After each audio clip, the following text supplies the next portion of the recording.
globāli skatoties, jautājums ir par karu, par to, ka cilvēki mirst. Ko darīt? Kā visu to atrisināt? Kā atregulēt? Un kurš to var izdarīt? Eiropa to var izdarīt?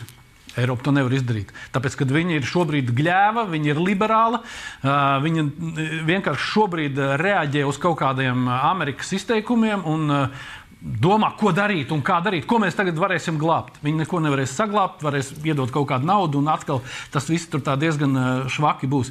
Jautājums ir, kā izbeigt karu.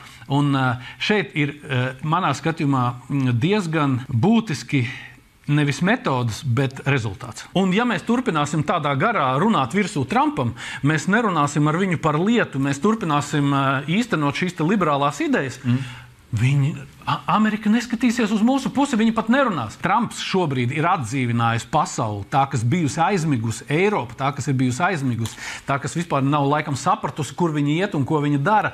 Un tikai ar šādiem te vārdiem var uzmodināt no šī letarģiskā miega. Ja? Tas, kas notika Eiropā šos te beidzamos 4 gadus, tā ir vispār, es par to nemaz negribu runāt. Tagad viņi ir atmodusies un tagad sāk runāt. Bet vai tiešām to mēs nevarējām darīt ātrāk?